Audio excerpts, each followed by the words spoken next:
हम सब मानते हैं कि हम आजाद हैं, कि हमारे फैसले हमारे अपने हैं, लेकिन क्या सच में ऐसा है?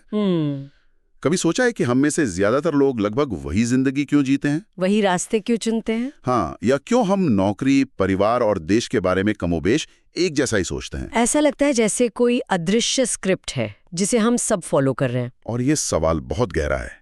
क्या ये महज इत्तेफाक है या इसके पीछे कोई सिस्टम, कोई मशीनरी काम कर रही है? आज हम समाज के इसी अदृश्य ऑपरेटिंग सिस्टम को समझने की कोशिश करेंगे। ये जो हमें बताता है कि हमें क्या सोचना है और दुनिया को कैसे देखना है। और इसके लिए हम एक बहुत ही असरदार आइडिया की गहराई में उतरेंगे। हाँ, ये आइडिया है 20वीं सदी के एक बड़े दार्शनिक लुई अल्थुजर का। तो आज हमारी कोशिश यही रहेगी कि समाज की उन छिपी हुई मशीनों को उजागर करें जो हमारी सोच को आकार देती हैं। बिल्कुल।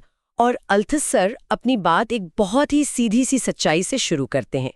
वो मार्क्स के एक विचार को दोहराते हैं, कोई भी समाज, कोई भी सिस्टम अगर खुद को बनाए रखने का इंतजाम ना करे तो वो 1 साल भी नहीं टिक पाएगा। 1 साल भी नहीं। हाँ, हर सिस्टम का पहला काम होता है ये पक्का करना कि वो कल भी चलता रहे। ठीक है, तो चलिए इसे खोलते हैं।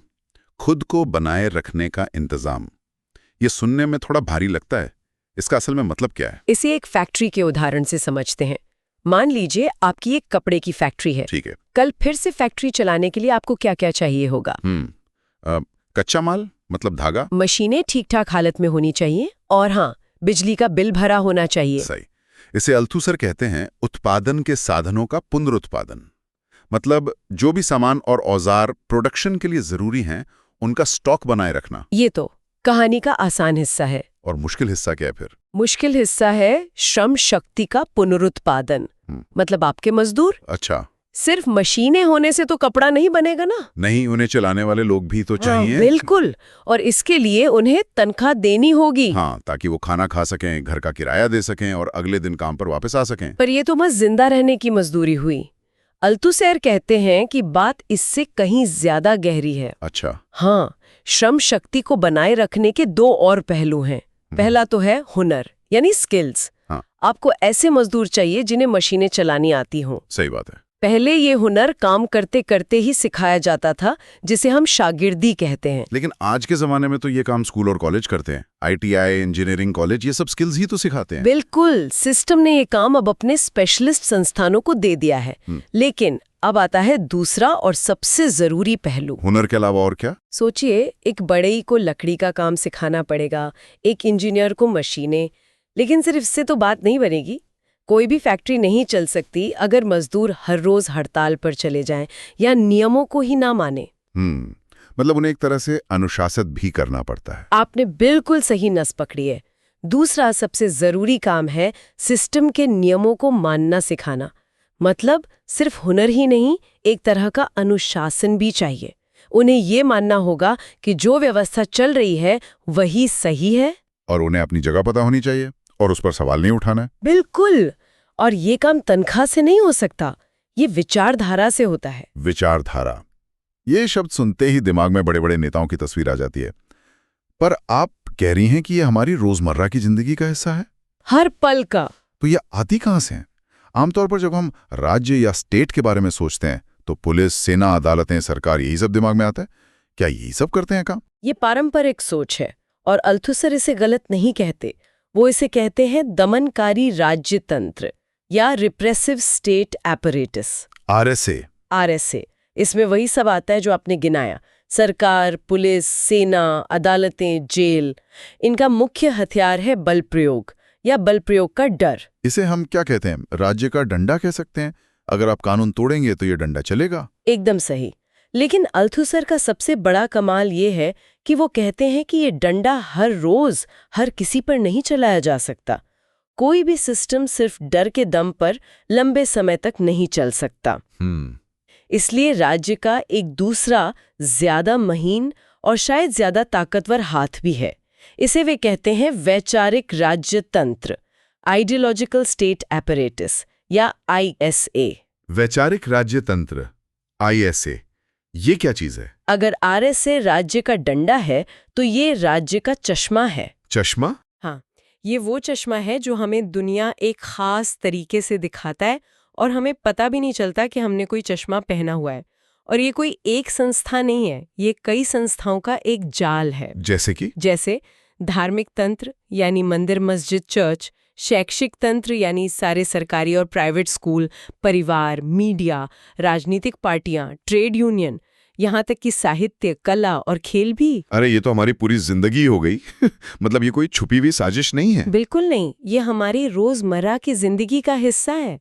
एक इंसान सुबह उठता है तो परिवार के नियमों से बंधा है, स्कूल जाता है तो वहाँ के अनुशासन से, काम पर जाता है तो ऑफिस के कल्चर से, शाम को टीवी देखता है तो मीडिया की विचारधारा से। ये सब ISAs हैं। वाह, ये तो सोचने का एक बिल्कुल नया तरीका है। मतलब ट्रैफिक नियम तोड़ने पर पुलिस का चालान काटना तो हुआ दमनकारी तंत्र, यानी डंडा। हाँ, डंडा। लेकिन बचपन से दिमाग में ये बात बिठाना कि ट्रैफिक नियमों का पालन करना एक अच्छे नागरिक की निशानी है, ये वैचारिक तंत्र का काम हुआ। क्या बात है, आपने 100% सही समझा है। ये चश्मे का काम है। बिल्कुल, और यही इन दोनों में बुनियादी फर्क है। डंडा मुख्य रूप से बल से काम करता है, जबकि चश्मा मुख्य रूप से विचारधारा से। और बल का प्रयोग बस कभी कभार छिपे हुए रूप में करता है, जैसे स्कूल में सजा देना या फेल कर देना। ये दोनों मिलकर काम करते हैं। डंडा एक ढाल की तरह खड़ा रहता है ताकि उसके पीछे चश्मा अपना काम आराम से कर सके। अच्छा, तो अगर इतने सारे वैचारिक तंत्र हैं, परिवार, मीडिया, धर्म, तो क्या उनमें से कोई एक दूसरों से ज्यादा महत्वपूर्ण है? हाँ, अल्थुसर का यही तर्क है कि हर दौर में एक वैचारिक तंत्र बाकियों पर हावी रहता है। जैसे यूरोप के मध्य युग में चर्च सबसे बड़ा ISA था। सही बात है। शिक्षा, संस्कृति, नैतिकता सब कुछ चर्च ही तय करता था। तब चर्च परिवार की जोड़ी समाज को चलाती थी। और आज के दौर में? आज के पूंजीवादी समाजों में एक लंबी लड़ाई के बाद शैक्षिक तंत्र यानी स्कूल सबसे प्रमुख ISA बन गया है। अब स्कूल परिवार की जोड़ी ने चर्च परिवार की जोड़ी की जगह ले ली है। एक मिनट, स्कूल, मुझे लगता था कि मीडिया या राजनीतिक पार्टियां ज्यादा ताकतवर होंगी। आज के जमाने में तो सोशल मीडिया हमारी सोच को सबसे ज्यादा कंट्रोल करता है। वो बहुत ताकतवर है, इसमें कोई शक नहीं। लेकिन अल्थुसर का तर्क समय और गहराई को लेकर है। मीडिया आपको दिन में शायद 1-2 घंटे प्रभावित करता है, लेकिन स्कूल तो सालों तक चलता है। हाँ, सोचिए, बचपन के सबसे नाजुक 10-12 साल आप हर रोज 8 घंटे के लिए एक बिल्डिंग में बंद होते हैं। कोई और संस्था आपके दिमाग पर इतने लंबे समय तक, इतनी गहराई से और इतने सलीके से काम नहीं करती। स्कूल के पास एक बंदी दर्शक यानी कैप्टिव ऑडियंस होती है, जिसे वो अपनी मर्जी से कुछ भी सिखा सकता है। बिल्कुल, और वो सिर्फ पढ़ना लिखना और गणित तो नहीं सिखाता होगा। नहीं, वो तो बस ऊपरी दिखावा है। सही। अल्थुसर कहते हैं कि स्कूल एक बहुत बड़ी छटाई करने वाली मशीन की तरह काम करता है। ये बच्चों को अलग अलग रास्तों पर भेजता है। कैसे? देखिए, बच्चों का एक बहुत बड़ा हिस्सा लगभग 16 साल की उम्र में सिस्टम से बाहर उत्पादन में धकेल दिया जाता है। वो मजदूर या किसान बनते हैं। हाँ, और उन्हें ऐसी विचारधारा दी जाती है जो उनकी भूमिका के हिसाब से सही हो। अपने काम से काम रखो, बड़ों का आदर करो, ईमानदारी से मेहनत करो। और जो आगे बढ़ते रहते हैं, उनमें से कुछ और आगे बढ़कर छोटे मोटे टेक्नीशियंस, क्लर्क या मिडिल मैनेजर बनते हैं, और आखिर में एक बहुत छोटा सा हिस्सा टॉप पर पहुंचता है। और यही लोग आगे जाकर बड़े मैनेजर, अफसर या नेता बनते हैं। बिल्कुल। शोषण के एजेंट, दमन के एजेंट और पेशेवर विचारक, उन्हें वैसी विचारधारा सिखाई जाती है जो हुक्म देना सिखाए। और ये सब इतनी चालाकी से होता है कि किसी को पता भी नहीं चलता। स्कूल तो हमेशा दावा करता है कि वो एक न्यूट्रल जगह है। यही तो उसका सबसे बड़ा हथियार है। वो ये सब एक तटस्थ और विचारधारा मुक्त माहौल होने का दिखावा करके करता है। वो दिखाता है कि वो सिर्फ ज्ञान, विज्ञान और साहित्य सिखा रहा है। यही दिखावा ही उसे इतना असरदार बनाता है। तो ये सब आखिर काम कैसे करता है? मतलब ये विचारधारा हमारे दिमाग में घुस कैसे जाती है और हमें एहसास तक नहीं होता कि हमें एक खास तरीके से सोचने के लिए ढाला जा रहा है। यहाँ अल्थुसर अपना सबसे मशहूर और सबसे दिलचस्प सिद्धांत पेश करते हैं, इंटरपेलेशन। इसका सीधा साधा मतलब है पुकारना या आवाज देना। इसे किसी आसान उदाहरण से समझाइए, क्योंकि ये शब्द ही अपने आप में काफी भारी है। जरूर। मान लीजिए आप सड़क पर चल रहे हैं और कोई पुलिस वाला पीछे से चिल्लाता है, अरे तुम, आप क्या करेंगे? मैं फौरन मुड़कर देखूंगा, चाहे मैंने कुछ किया हो या ना किया हो। दिल की धड़कन भी तेज हो जाएगी। बस उस एक पल में जब आप उस पुकार को पहचानते हैं कि वो आपके लिए थी और आप मुड़ते हैं, आप एक सब्जेक्ट बन जाते हैं। अच्छा। आप उस पुलिस वाले के अधिकार को और अपने नागरिक होने की भूमिका को मान लेते हैं। विचारधारा ठीक इसी पुलिस वाले की तरह काम करती है। यह हमें लगातार पुकारती है, हमें पहचान देती है और हमें बताती है कि हम कौन हैं। एक अच्छा नागरिक, एक आज्ञाकारी छात्र, एक मेहनती कर्मचारी, एक जिम्मेदार पिता, एक हिंदू, एक मुसलमान, और हम उस पुकार को पहचान कर सब्जेक्ट बन जाते हैं। ये सुनने में तो बहुत शक्तिशाली है, लेकिन थोड़ा अजीब भी लगता है। क्या इसका मतलब यह है कि हमारी अपनी कोई मर्जी, कोई पहचान है ही नहीं, कि हम बस समाज की कठपुतलियां हैं? ये बात थोड़ी निराशाजनक लगती है। बहुत अच्छा सवाल है, और यहीं पर सब्जेक्ट शब्द का दोहरा मतलब काम करता है। अंग्रेजी में सब्जेक्ट का एक मतलब है एक आजाद व्यक्ति जो अपने काम का करता है, जैसे I am the subject of my story. बिल्कुल। और सब्जेक्ट का दूसरा मतलब है एक प्रजा जो किसी सत्ता के अधीन है, राजा और उसकी प्रजा की तरह। सही। अल्थुसर कहते हैं कि विचारधारा का कमाल यही है, वो हमें एक आजाद सब्जेक्ट के रूप में पुकारती है। तुम अपनी मर्जी के मालिक हो, तुम अपने फैसले खुद ले सकते हो, ताकि हम अपनी मर्जी से खुशी खुशी अपनी अधीनता स्वीकार कर लें, ताकि हम अपने आप वो काम करें जो सिस्टम को बनाए रखने के लिए जरूरी हैं। एकदम। मतलब हमें लगता है कि हम आजादी से चुन रहे हैं, जबकि हमारे चुनने के विकल्प पहले से ही तय हैं। और ये प्रक्रिया हमारे पैदा होने से भी पहले शुरू हो जाती है। हाँ, जब किसी बच्चे की उम्मीद की जाती है तो परिवार की विचारधारा में उसके लिए पहले से ही एक जगह तय होती है, उसका एक नाम सोच लिया जाता है, उसके भविष्य के सपने देखे जाते हैं। अल्थुसर का मशहूर वाक्य है, हम हमेशा पहले से ही सब्जेक्ट होते हैं। ये तो वाकई दिमाग घुमा देने वाला है। तो इस पूरी संरचना का ढांचा कैसा है? अल्थुसर इसे कैसे समझाते हैं? क्या इसका कोई ब्लूप्रिंट है? हाँ, इसकी संरचना को समझाने के लिए अल्थुसर ईसाई धर्म की विचारधारा का एक बहुत अच्छा उदाहरण देती हैं। वे कहती हैं कि यह पूरी विचारधारा एक अद्वितीय और परम सब्जेक्ट के अस्तित्व पर टिकी है। यानी ईश्वर, बड़े वाला सब्जेक्ट। बिल्कुल, ईश्वर यानी वो परम सत्ता जो सबको देखती है और सबको पहचानती है। और यह परम सब्जेक्ट बाकी सभी लोगों को छोटे एस वाले सब्जेक्ट के रूप में पुकारता है। जैसे बाइबल में ईश्वर ने मूसा को पुकारा, मूसा, और मूसा ने जवाब दिया, हाँ प्रभु, मैं ही हूँ। उस पल में मूसा ईश्वर का एक सब्जेक्ट बन गया। यह एक आईने जैसी संरचना है। आईने जैसी? हाँ, हर छोटा सब्जेक्ट उस परम सब्जेक्ट यानी ईश्वर में अपनी छवि देखता है और उससे अपनी पहचान पाता है। और उस परम सब्जेक्ट को भी इन छोटे सब्जेक्ट्स की जरूरत होती है ताकि वो परम बना रहे। तो ये आईने वाली संरचना करती क्या है? इसका मकसद क्या है? दूसरा, ये उन्हें उस परम सब्जेक्ट के अधीन करती है। तीसरा, ये दोनों के बीच एक आपसी पहचान कर रिश्ता बनाती है। मैं ईश्वर का बंदा हूँ और ईश्वर मेरे प्रभु हैं। और चौथा?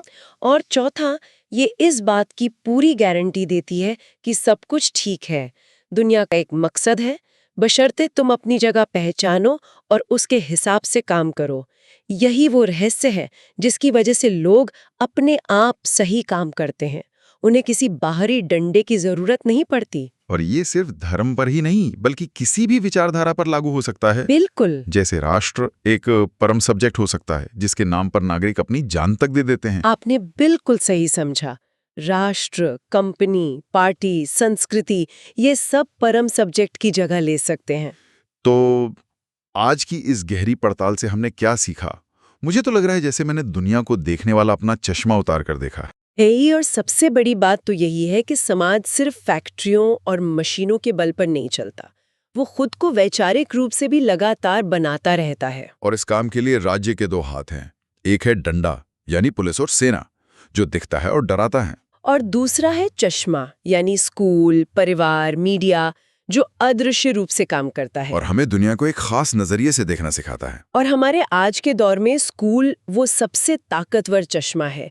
ये एक छटाई करने वाली मशीन है जो हमें बचपन से ही समाज में हमारी भविष्य की भूमिका के लिए तैयार करती है। और हमें लगता है कि ये सब हमारी काबिलियत और मेहनत का नतीजा है। सही। और ये सब इंटरपोलेशन या पुकारने की एक अदृश्य प्रक्रिया के जरिए काम करता है। ये हमें ऐसे सब्जेक्ट्स में बदल देती है जो व्यवस्था को स्वेच्छा से स्वीकार करते हैं, ये सोचकर कि ये उनकी अपनी मर्जी है। बिल्कुल। लेकिन यहाँ एक विचार के साथ इस चर्चा को खत्म करते हैं जो हमें निराशा से बचाता है। अच्छा। अल्थुसर ये भी कहते हैं कि ये वैचारिक राज्यतंत्र यानी ISAs वर्ग संघर्ष के मैदान भी हैं। ये सिर्फ एक तरफा विचारधारा थोपने की जगहें नहीं है। एक बहुत महत्वपूर्ण बिंदु है, मतलब जहां दबाव है वहां प्रतिरोध भी है। हाँ, शोषित वर्ग और दूसरे समूह इन संस्थानों के भीतर ही लड़ाई लड़ सकते हैं, प्रतिरोध कर सकते हैं। तो सोचने वाली बात यह है, आज हम ये प्रतिरोध कहाँ और कैसे देखते हैं? क्या हम इसे स्कूलों में छात्रों के विरोध प्रदर्शनों में देखते हैं? या मीडिया में वैकल्पिक आवाजों में? या फिर हमारे अपने परिवारों में परंपराओं को चुनौती देने में? वो कौन सी दरारें हैं जहां शासक विचारधारा को चुनौती दी जा रही है? ये सवाल इस सिद्धांत को सिर्फ एक किताबी बात नहीं रहने देता, बल्कि इसे हमारे अपने जीवन के अनुभव से जोड़ता है।